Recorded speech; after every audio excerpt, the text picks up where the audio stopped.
রহমতুল্লাহি অবরাকাতু। আসসালামু আলাইকুম রহমতুল্লাহি অবরাকাতু। আলহামদুলিল্লাহ আলহামদুলিল্লাহি ওয়াকাফা ওয়াসসালামু আলা ইবাদিহিল্লাযিনা ইসতাফা, আম্মা বা'দ। মৃত্যু সহজ, সুন্দর এবং কষ্টদায়ক হবে না কোন আমল করলে? মৃত্যুর সহজ সুন্দর হবে, ভালো মৃত্যু হবে বিশেষ কিছু আমল করলে।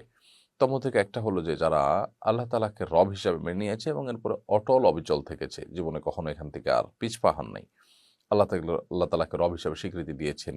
এই ঈমানের উপরে তিনি সারা জীবন অটল ছিলেন, অবিচল ছিলেন, ঠায় দাঁড়িয়েছিলেন, একটুও নড়েননি।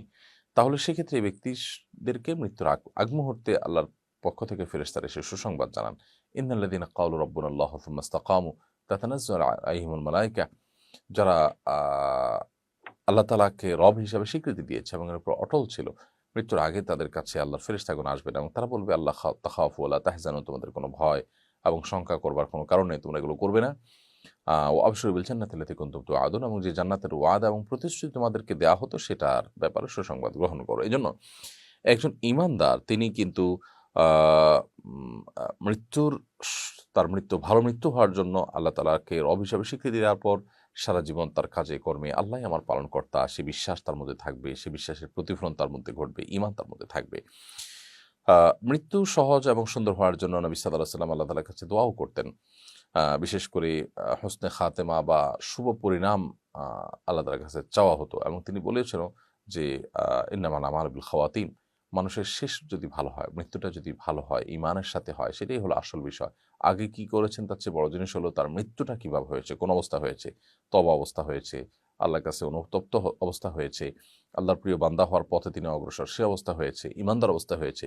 এটাই হলো মানুষের জন্য অনেক বড় কাঙ্ক্ষিত বিষয় এবং এটাই হলো মানুষের জন্য সুখকর একটা বিষয়।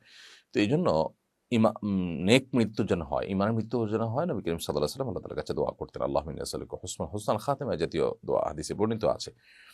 আল্লাহ আপনার কাছে আমি সুন্দর মৃত্যু চাই। এছাড়া মিসওয়াক, বেশি, বেশি মিসওয়াক করার মাধ্যমে ঈমানের মৃত্যু ত্বরান্বের সুযোগ হয়, ঈমানের মৃত্যুর পথ সুগম হয়, সেটি আমরা জানতে পারি।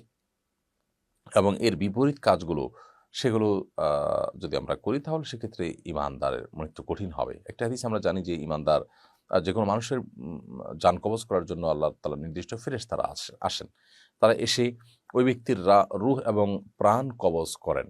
যখন সে ঈমানদার হয় তখন তার রূহ কবজ করার আগে আ তারা এসে তাকে অত্যন্ত শ্রদ্ধার সাথে, ভালোবাসার সাথে তাকে তার রূহকে আহ্বান করে এবং দেহ থেকে বের হয়ে জান্নাত থেকে আনা একটা পাত্র এবং রুমালের মধ্যে চলে আসে এবং সেটাকে সসম্মানে নিয়ে যায় এবং লোকটি হাসতে, হাসতেই অনেকটা দুনিয়া থেকে যান।